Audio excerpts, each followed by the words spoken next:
on camera. Today is 28 February 2022, and my name is John Lilly. I'm a volunteer at the Atlanta History Center, and with me is Sue Verhoff, also a volunteer at the History Center, and Director of Oral History and Genealogy. We're here today to record the oral history of Colonel Loretta Jackson Brown, who served in the U.S. Air Force during the global war on terror. Colonel Brown's oral history is being recorded for the Atlanta History Center's Veterans History Project in partnership with the Library of Congress. We're honored to have you with us, Colonel Brown, and thank you for participating in the project. To begin with, would you please state your full name and date of birth? My full name is Loretta Jackson Brown. My date of birth is September 5th, 1964. Thank you. Where were you born? I was born in Chelsea, Massachusetts on a naval base at a naval medical center. Wow. So who were your parents and what were their occupations? I hear one, but... Yes. My parents are Roosevelt Jackson Jr. and Mary Frances Campbell. My father was actually assigned to the Army at the time. What about siblings, names and genders, and which, if any of them, served in the military? I have 3 siblings. I have 2 sisters and 1 brother. My oldest sister is Vanessa, and she did not serve. My younger sister, Anita, also didn't serve. But my brother, Daryl, he did serve in the Air Force. He was also active in reserve like myself. Thank you. What were your parents' feelings about you joining the service? I was actually encouraged upon graduation from college to consider the Air Force by my mother. So have been many in my family who have actually served in the military, mostly Army, but we do have some who joined the Air Force in particular. But me joining would mean that I would be the first officer in my family. What primary or secondary schools or colleges did you attend? So I finished my initial nursing degree at Florida State University in Tallahassee, so I always have to say go Noles. And I also graduated high school in Fort Lauderdale, Florida from Boyd Anderson High School. Did you hold any jobs before entering the service? Oh boy, did I. I had a plethora of jobs.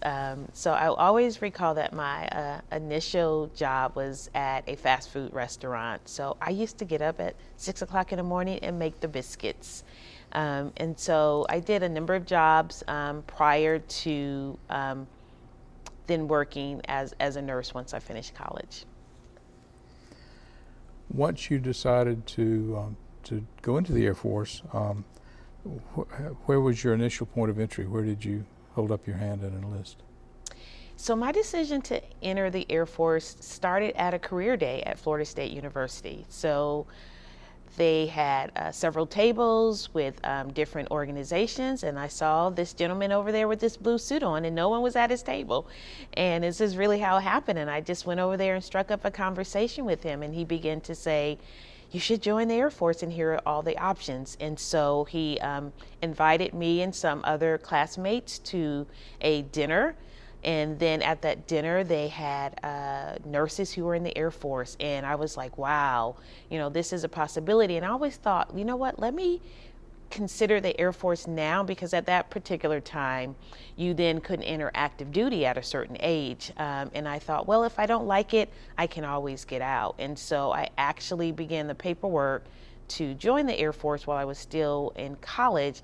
And then immediately upon graduation, I was commissioned in May of 1987. Okay, so you got a direct commission. I got a direct commission. Into the nursing corps, okay.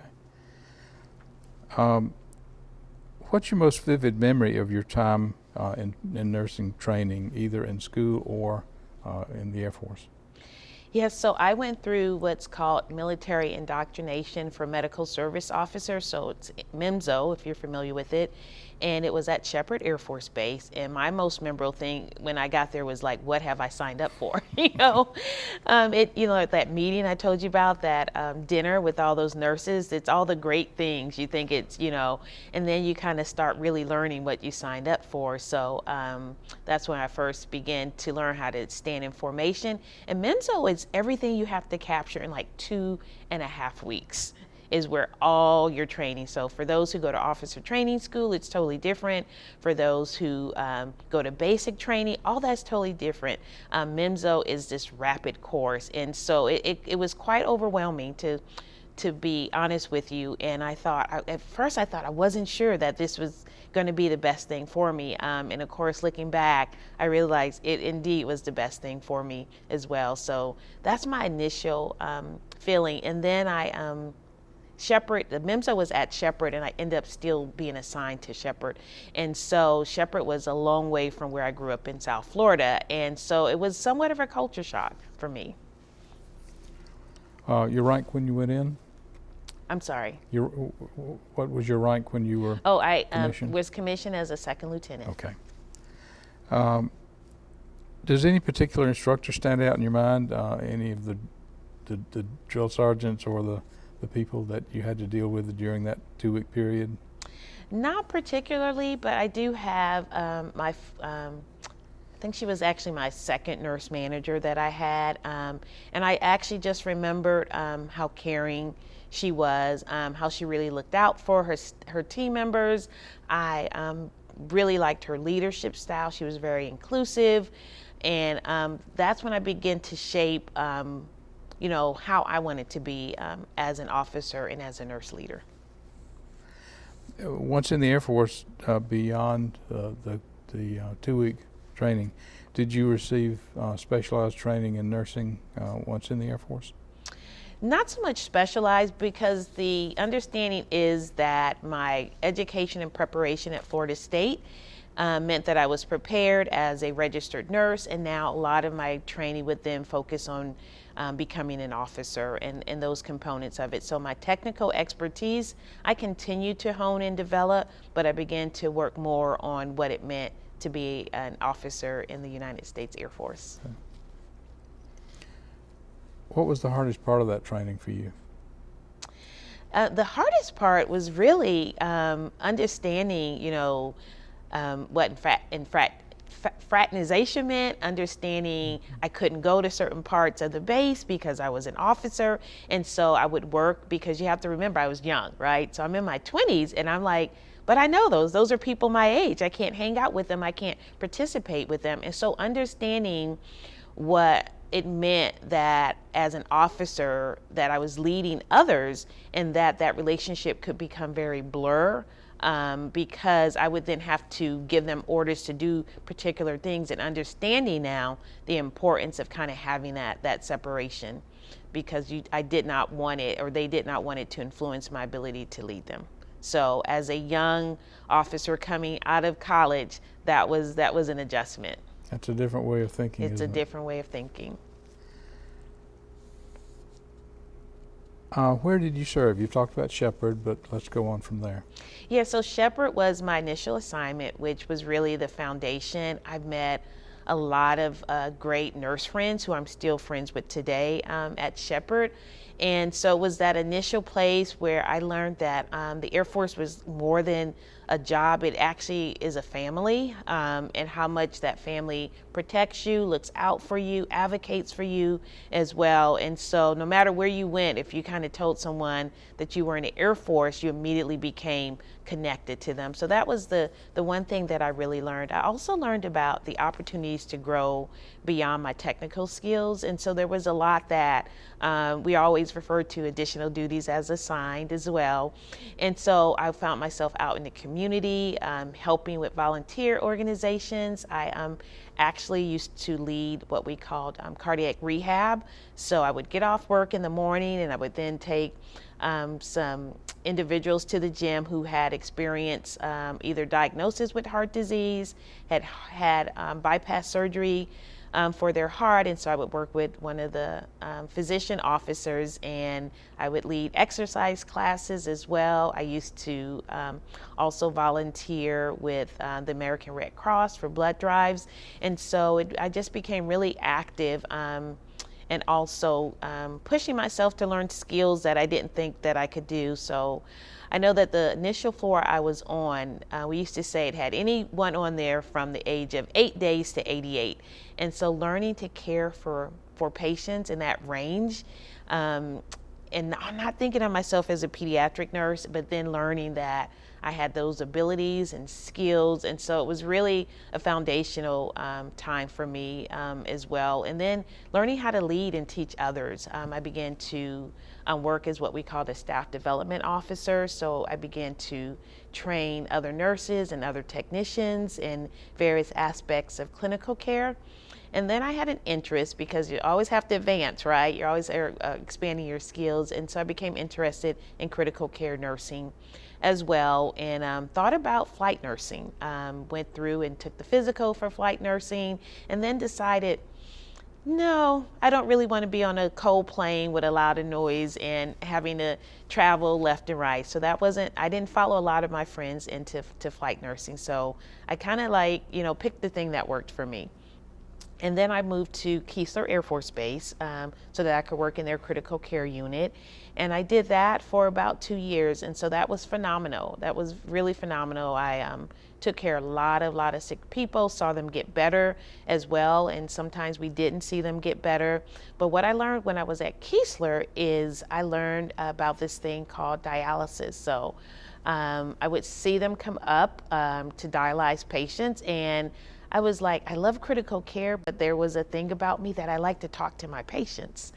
And most of the time in critical care, the patients are sedated, they're intubated, and so you don't really get to have that dialogue with them. And so dialysis piqued my interest, and I learned about what I could do to transfer to become a dialysis nurse.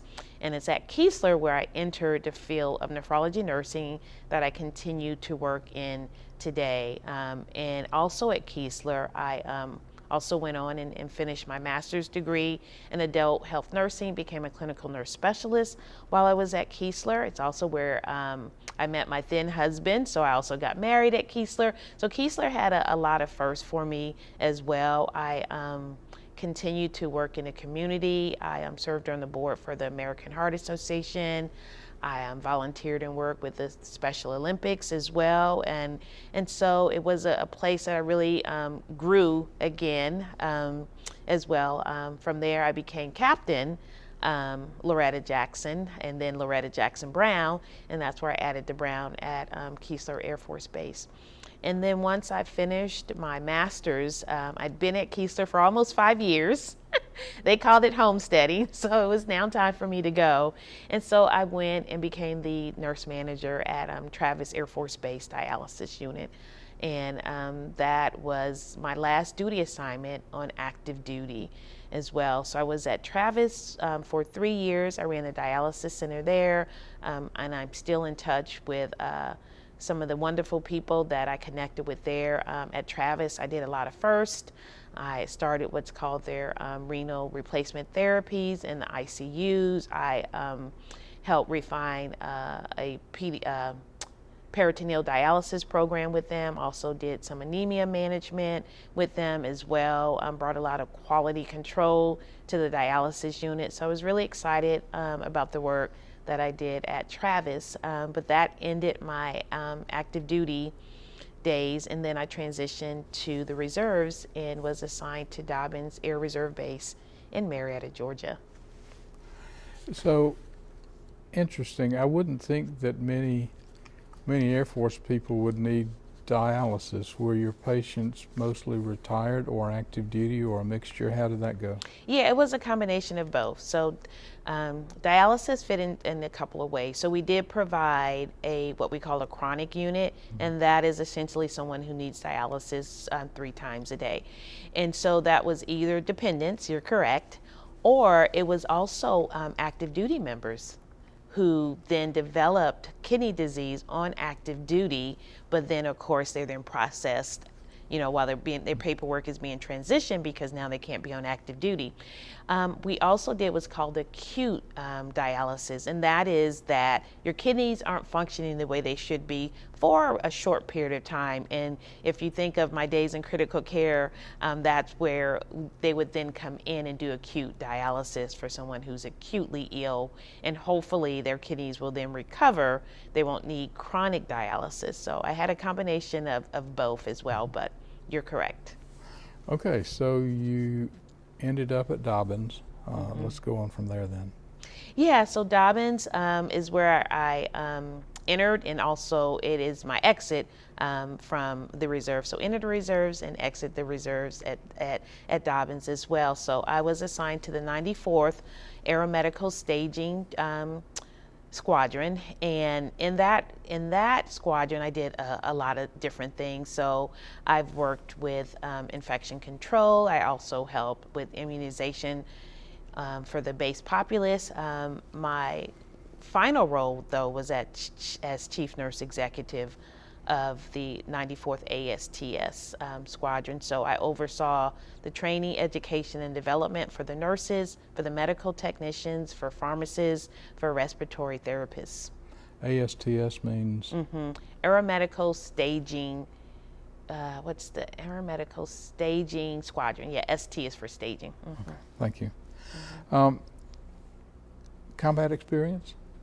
I never entered combat experience. So here's the funny story about that piece. So when I was, as you call, PCSing, right? I'm changing my station. So I was now leaving Shepherd and was assigned to Keesler. By the time I got to Keesler, they had already left. And so I couldn't go. And then Shepherd was now gearing up to go, and this was during Desert Storm. And so by me being put into the transition, I missed the unit that was going to deploy, and the unit I got to had already deployed. So by that time, the assignments for Desert Storm had been complete. And then for Iraqi, I did support several of my staff in actually deploying to the desert to support that, but myself, I did not deploy. Thanks. What kinds of friendships and camaraderie did you form while serving, and with whom? I will say this, my sponsor from 1988 is still today one of my best friends. So if she's listening and she hears this is Major April Ains Chase. Me and her are still very close today as well. We spend time together and visit and conversate all the time, but she was my first sponsor in the Air Force, and I'm still friends with her today. I also have several other military nurses who I still keep in contact with. So you want to do it, you can do it. When you were in the service, how did you stay in touch with family and friends? Yeah, that was one of the hardest parts. And it's, normally kind of, telephone, or you might remember the old-fashioned letter writing thing that people used to do. But I remember actually when I retired and reflecting back on how much I had actually missed so many family events because you just couldn't go to everything, or you were across country, or you had, particularly also in the reserve, there were things I couldn't do because it was drill weekend. And when you hear people say thank you for your service, and you have to kind of sit back and really think about what you had really given up, because you really give up a lot, but you don't think about it when you're in it. You just do it. And so when I retired and then had this free time, and I was like, I would have missed this. I would have missed this. If this would have been a drill weekend, I would have missed this. If, I was over in California and this happened. I remember thinking about like how many funerals and homegoings I actually missed, how many birthday parties I actually miss and have to give up. So it is really, so when you see a veteran, sincerely thank them for their service. What did you do for recreation when you were off duty? What is that? I assume you had some free time. How did you spend it? Still now, my daughter says, you need hobbies. I was like, what's that? Everything I do, hobby is a job. And, and I would probably say, if I could, it would basically spend time with my family. If it was, taking a family vacation, if it was, celebrating family. I spent a lot of time in school and studying that, those become things that I just enjoy. And I know it's still considered work, but volunteering for the American Nephrology Nurse Association is very rewarding for me as well. I'm also active with my alumni chapter for Florida State University College of Nursing as well. So when a lot of people think of these things as work, I think of things like this as very rewarding for me. What was the best part of your service experience? Ooh, the best part. I really credit the Air Force with really helping to make me into a compassionate, respectful leader. I really think working around just wonderful people like I did, having the opportunity to really contribute, to lead, to come up with new ideas as well. There were a lot of great leaders and mentors that I could emulate, as well as, refine, what I wanted to be able to do. And I think of all the people that I've gone on to mentor, particularly rewarding for me is the many medical technicians who then went on to become officers or, went on to become nurses. I find that really gratifying. It's like leaving your own legacy as well. So I would say that is the most memorable piece for me. Do you recall the day your service ended when you retired? What happened that day? I do recall that day. So I had a retirement ceremony in a hangar at Dobbins Air Force Base, Air Reserve Base, and my entire family was there to support me, as well as my squadron. And also very memorable for me was that my grandfather was also able to attend. My grandfather never received a high school diploma, and at this time he was also legally blind. And I would say, I'm trying to recall, I think he was maybe 95 at the time, 95, 98 at the time. And so he got escorted to the podium and talked about how proud he was of me to have accomplished some things that he didn't have the ability to accomplish. He tells the story how he's the son of a woodcutter and he's the grandson of a slave. And so that was very memorable for me to have achieved something at that point, the first, but hopefully not the last in my family, to reach the rank of lieutenant colonel and to be the first to retire in my family as an officer.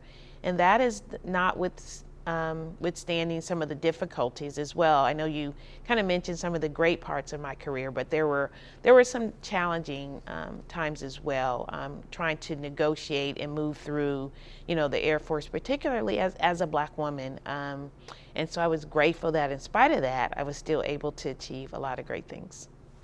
I think you did. Mm-hmm. Did you get any help from the GI Bill to help I with your did. education? I got a lot of help from the GI Bill. So I was glad that was an investment that I made back there at Shepherd. But I still remember, like, oh my gosh, that's $100 a month I don't have in my check. So that was a tough 12 months to go through, being a young officer stationed at Shepherd Air Force Base. But it paid for my master's degree, and it partially paid for my PhD degree. So that was a contributory thing. Yes. Huh? Okay. Yes. How did the service change you? Yeah, definitely. Like a lot of people tend to say, like, I can tell you were in the military, as if that, I don't know if that's positive or negative.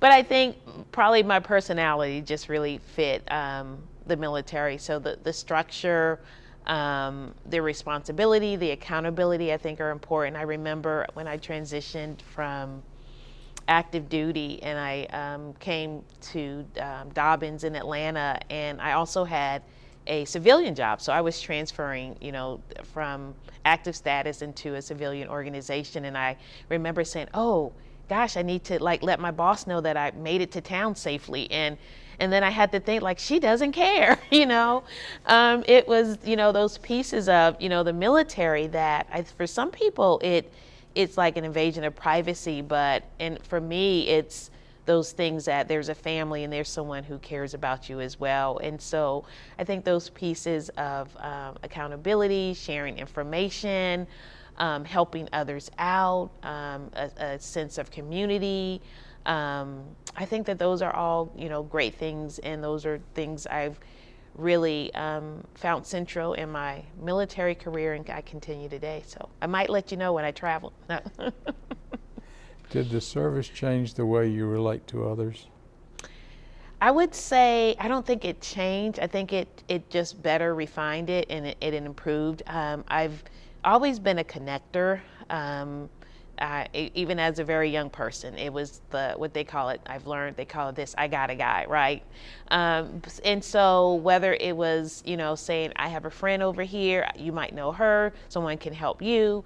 I think that is a piece in the military, because again, when you're moving from base to base, assignment to assignment, you're always saying, I know someone there, and connecting. Because, even though I was assigned at Shepherd and Keesler and Travis, I actually traveled the world in the reserve. So I traveled more in the reserves than I actually did while I was on active duty. And so I had a time to do assignments at Hickam. I also spent some time at Elmendorf in Alaska. My first assignment actually in the reserve, I went to Yokota. And so I've led troops as squadron commanders all over the country. I've been in Germany as well, supported flying assignments out of Scott as well, doing aeromedical staging. And so the ability to then, land at Scott Air Force Base and being able to say, wait, I know someone who's stationed here, let me help, whatever we need to do. I do recall a story once when I had a squadron on an annual tour, and we were going to Hawaii. Well, on our way back, we were flying on an Air Force plane, and the plane broke down. If you're in the Air Force, you know about the planes breaking down, right?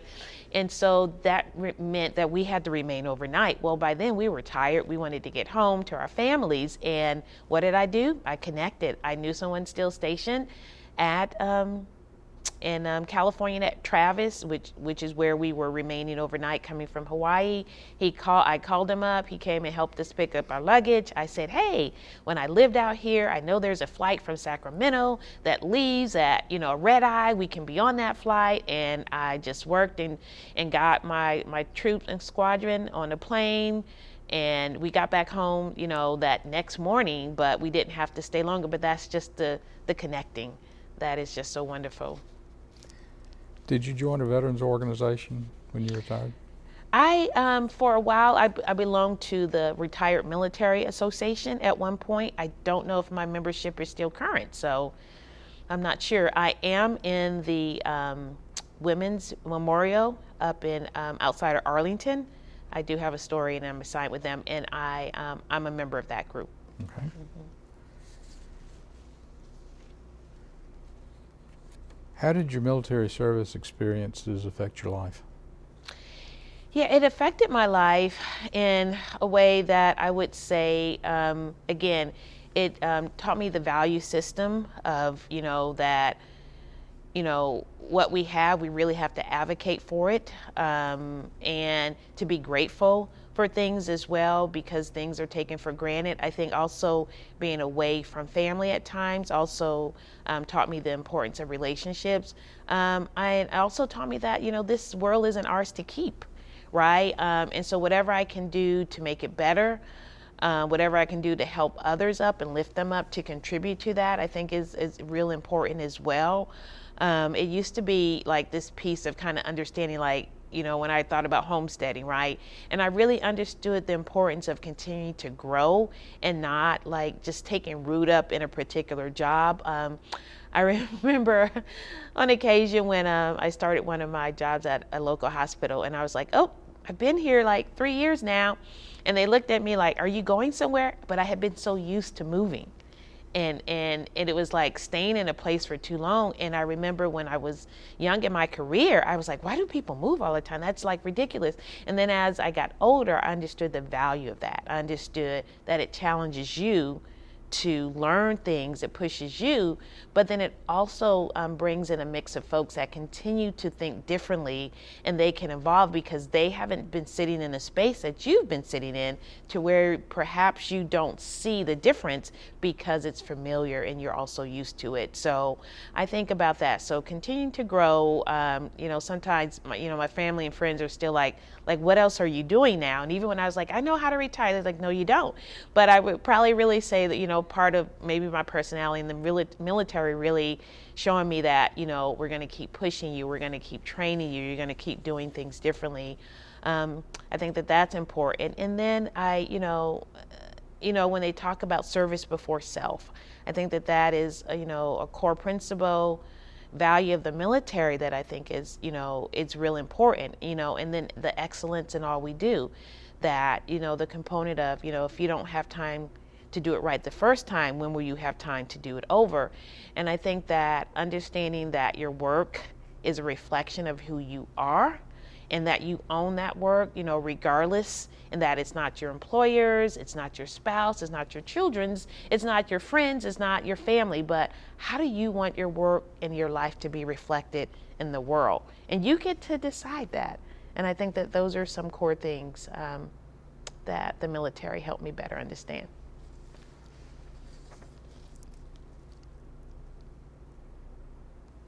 What message would you like to leave for future generations who might view or hear this interview? I would like for future generations, if you're listening, to recognize that it is a privilege and an honor to have served as an Air Force nurse. It is definitely one of the things I treasure most, and I most enjoy being able to say that I was an Air Force nurse, or I am an Air Force nurse. And I know that it comes with honor and distinction as well. And I know it's not for everyone, but if you get the opportunity to be able to serve in the Air Force Nurse Corps, that I would say, jump at that opportunity. You will grow, you will contribute, you will be challenged, and in the end, you will be made better for it. So, thank you for taking the time to share your recollections of your military service. Is there anything you'd like to add that we haven't covered in this interview? I would like to just talk about just the many wonderful men and women that I had the opportunity to serve alongside. Having served from the West Coast to the East Coast and all around the globe is phenomenal. The ability to meet so many people, and as a nurse, it was also just the ability to save so many lives, contribute to the health and the well-being of just so many people. At times when I reflect upon the patients and their stories, what I was able to contribute, how they kind of helped me learn, those are stories that will forever be with me, in all of my life until I leave this earth, and that contribute to who I am today as well. So I would do it all over again. If I had to hold my hand up and take that oath after meeting that recruiter at Florida State, there would be nothing that I would change about my time as an Air Force nurse. It was an honor, and I'm thrilled that I said yes. What do you wish more people knew about veterans? I wish they kind of really knew, again, I think I kind of hit on some of it when I said, when you're saying thank you for your service, really kind of take that in and understand that that's a small percent of Americans who actually, decide that they're going to serve their country. And for individuals to do that, it is very humbling. Because everything that it comes with, and I wish more came with it, because I think a lot of what veterans do and give up, I think some of it is not really understood by individuals who haven't served as well. And I wish that we would actually do more for our veterans as well, to honor them and show appreciation. Well, I agree, and I would say to you then, thank you for your service. And thank you for your service. Sue? I do have a few questions, if it's okay. Uh-huh. You mentioned the honor of contributing to the health and well-being, your patients. Are there any particular stories of patients that you worked with that you'd like to share on camera? Yeah, I would talk about a young man who actually was a dependent son, and he didn't know about, in particular, kidney disease and what had happened to him.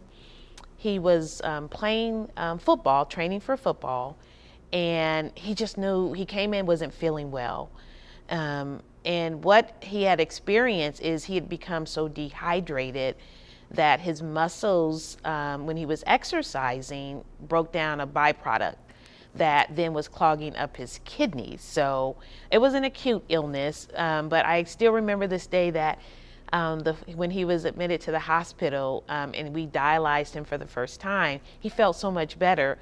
And then the nurses would call and they was like, he's asking for dialysis. And you're like, who asked for dialysis? No one.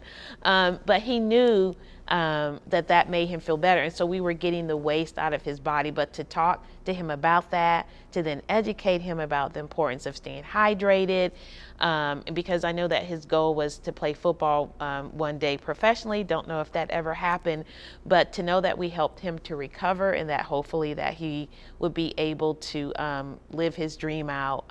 Those are those moments that are kind of rewarding for us as well. You know, I also dialyzed a young military woman who had ended up with kidney disease, but she wanted to have a baby. And we didn't know as much then about, you know, dialysis and what that would do to the fetus, the embryo at the time, but we were able to successfully dialyze her and she was able to deliver a healthy baby. So there are just so many stories about families, you know, that we were able to help. We would help people maintain some of their independence, as well, working around their schedules so that they could still work, teaching them how to do what we call peritoneal dialysis or dialysis at home was also very rewarding. I do remember also a particular time when I was doing air staging at Hickam, and they had brought in a young toddler, I think it was at the time. They were coming from Japan and something was stuck in their throat. And they were airlifted to Hawaii because the apparatus that they needed, they didn't have the size. They only had adult size and they needed pediatric size. But being able to, you know, we had to get up like 2 o'clock in the morning and meet the plane and then get him over to the Air Army Hospital in Hawaii. But you know, when you see stories like that and you're, you know, able to contribute to the well-being of individuals, it is very rewarding. Awesome. Yeah. And then you alluded to it, but I just wanted to give you an opportunity, if you want to expand a little bit. You mentioned the navigating the difficulties of being a woman of color in the Air Force. Is there anything that you want to share about that? Maybe any advice you'd want to give, you know, a young woman of color considering it as a career? Things that you experienced and what you did to work with that? Yeah, what I would say is mainly to like individuals who are in the more senior leadership, and that's just really to recognize the contributions of everyone.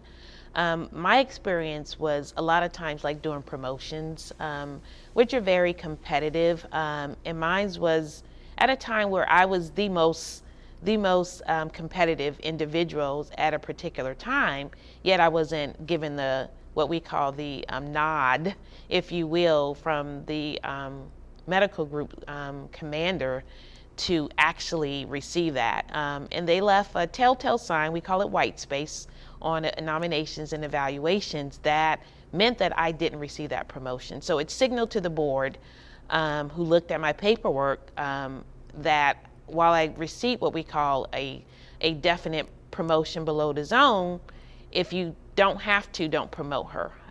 Yet and still I was the most senior officer who had the military education done, also had a master's. I had a leadership job as a manager, and with everything else being equal, an individual like me would have likely received the promotion. And so I didn't. And so I would say that if you are in positions where you have that ability to influence others, examine your unconscious bias and why you aren't, helping and lifting up everyone equally as well. So it can be very trying to navigate the military at times, just when you are a person of color. And would you say that that was more because of your skin color than the fact that you were a woman, or do you think it was a mixture of both? It could be an intersection. It could. I would probably say it was probably my skin color, because there were other women who were also going up with me at the particular time. But again, I was the one whose record was the most shining. And even though I still eventually made rank, those kind of the barriers, the struggles to be able to do that they're higher, they're harder to climb as well. And there were times even when, as a chief nurse, I even had to very much navigate with my squadron commander about practices that I saw that were unfair, that were unjust as well, and having conversations with my commander at the time. And at times I had even gone to the base commander, and nothing was done, even with documentation. So I would say, again, if you are in a leadership position, that you really take the action that needs to be done, and that you look at your practices all around, because we need people from every background, every walk of life, to be part of the military. And we don't want to stigmatize groups because they think that they're going to be like unfair, or you're stigmatizing a group because you're terming them as lazy or unworthy, and we're promoting others. So that's what I would add. That's awesome. Yeah. What sparked your interest in nursing to begin with? I was a student in high school called Health Occupation Students of America, and that was a program that exposed you to health careers, and didn't know much about a lot of other careers. I was the first one in my family to go to a 4-year college, and so I at least was surrounded by other friends of mine who was like, maybe nursing, right? And so I got exposed to various health careers, because at one point in HOSA I thought I wanted to be a veterinarian, and then my teacher let me go work at a veterinarian shop, and I decided that wasn't for me. So, but it exposed me to various careers. So it's Health Occupation Students of America, and then from there I went to Florida State University College of Nursing. Awesome. Mm-hmm. That's great. Yeah. And then just a couple things. I missed some of this prior when we were off camera, but you've done some amazing things since the military. Did you want to talk a little bit about your post reserve activities? I'll be happy to. So I talked about Florida State University. So I became a lot more active in my alumni group. Actually served as an officer for the Florida State Alumni Group. Was awarded in 2018, I think, their Women of Distinction Award that I received from Florida State University as well. I've support the Alumni Association, have done several webinars for them as well. I'm also involved in the Florida State University Black Alumni Association. I've also been really active in my nursing professional association, the American Nephrology Nurses Association. I've served as Southeast Vice President for them on their board of directors as well. And I've held several chairs for their leadership committee, their nomination committee. I also led their diversity, equity, and inclusion committee, have written journal articles for them. I've also published some in book chapters as well as in peer-reviewed journal articles as well. I've speak across the country as well. I've also served as a chapter officer here in Atlanta for the Nephrology Nursing Association. I put together what I call Nephrology Knowledge Nurse Exchange, which brought together all the chapters in Atlanta as well as from some of the Southeast states, and we held a 2.5-day workshop to increase information and awareness and exchange of information for nephrology nurses about evidence-based practice as it relates to the care of nephrology patients as well. And so those are some of the things I've done. And have you had a full-time job since you retired? I have a full-time job. I currently work for the Centers for Disease Control and Prevention. I started with CDC after my retirement, so I started in 2010. I entered during a pandemic, and that was the 2009-2010 pandemic influenza, and I joined there, and I worked on what we call clinician outreach and communication. So I helped develop messaging and communication and training materials for clinicians related to CDC standards to the pandemic influenza. Since then, I've worked on about 12 outbreaks, emergency response, to include Zika, the big ones, Ebola, as well as COVID-19 and some smaller earthquakes and some other what we call the SARS outbreaks as well. I had the opportunity to travel to about 9 countries in 1 year, just teaching emergency risk communication. So I've been to Senegal, Tanzania, I traveled to Sierra Leone, Cote d'Ivoire, Malaysia, Baghdad as well. So I've helped countries build capacity as it relates to health communication as well. And so I currently work in the National Center for Injury Prevention and Control. I'm assigned to the Division of Drug Overdose Prevention, where I work on the helping increase awareness around the opioid crisis as well. So I've developed campaigns. Actually, my team actually won an Emmy for one of the public service announcements campaigns that we did called RX Awareness as well, along with other numerous awards that campaign has won. Also received some awards for a training series that we developed. I also work and assist the center in advising them as it relates to diversity, equity, inclusion, belonging, and then accessibility. And so that's what I'm doing now. So I still have many more years of working, and I look forward to seeing what will Loretta contribute to then. So a little bit of a shift away from nephrology, really. Yes. With CDC, you're kind of more, it sounds like more risk management and training to help others sort of set up programs on their own.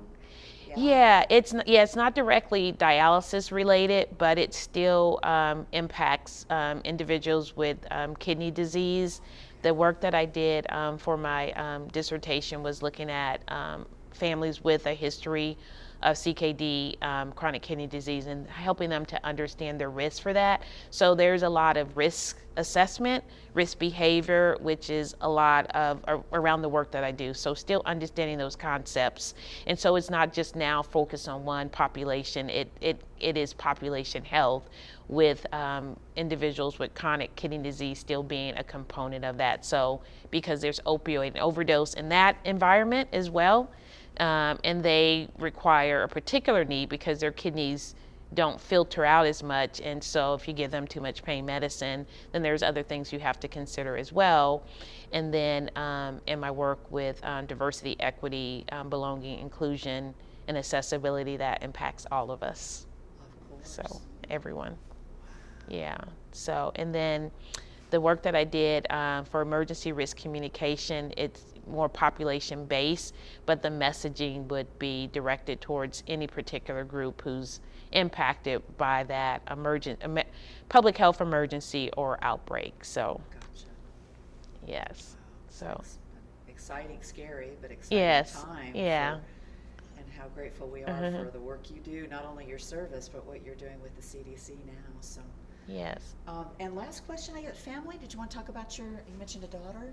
Yeah, so I have 2 daughters. So the oldest was basically on active duty with me the whole time, so I guess she can officially say that she's a military brat. The youngest was born right when I was coming off active duty, so she has no memory of being born in a military hospital at all, although we did take a trip back so she could see it. She is a medical student at the Medical College of Georgia, And then my oldest, I know that we talked about some ancestry, but not even knowing, but that much of my family on my maternal side actually comes from Statesboro, that my oldest ended up coming out of all the places she could go to college. She ended up going to Georgia Southern University in Statesboro, which is like almost coming home for our family as well. So yeah, so no one was interested in joining the military though. Well, this has been wonderful. Thank you. Thank you. Anything else? No, thank you for having me. I'm so glad that I'm able to contribute to the story. And if you're listening, I hope that it impacts you in some kind of way, or you just enjoyed listening to it. Awesome. Thank you so much. Thank you. Let's see that I got that right. Oh wait, is that right? I think is that that sounds right? good. We're back on camera. Yep, you sound good. Okay. Okay, go ahead. Yeah. So one of my experiences at CDC that I also contribute a lot to my military preparation is being able to go into a community and being able to connect. You heard me talk about the military and that essential piece of it. And I deployed to Flint, Michigan to support the water contamination. And my job was to serve as a nurse case manager and to actually go into the homes and talk to families about their risks for lead poisoning, and then provide them education to prevent lead poisoning. And so you can imagine kind of landing in this city that had just been devastated, as well. Lack of trust from anyone, particularly from anyone associated with government as well, because they felt that they had trusted government to protect them, and to find out that, you know, their water had been contaminated. And I realized that, you know, my credentials being tied to the federal government may not be that welcome. And so when I called families, what I said, instead of Loretta, I'm Loretta Jackson Brown from CDC, I said, my name's Loretta and I'm a nurse. And I knew that that allowed me to connect with the families a lot more. I noticed that I would then get a different response. They would be then more willing to listen to me as well, and to allow me into their home, and to begin to build some level of trust with them as well.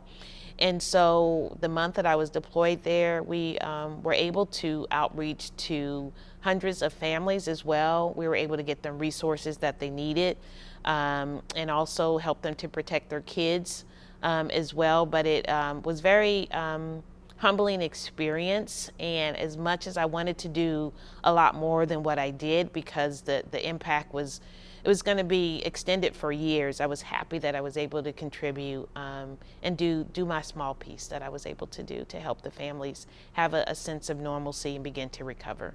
But definitely helping connect as a nurse was one of the things that got my foot in the door, if you will. Wow. Mm-hmm. That's amazing. Mm-hmm. Well, thank you. Thank you for putting the mic back on so we could capture that story. Thank you for your service, Colonel Brown, and thank you for coming today, and welcome home. Thank you.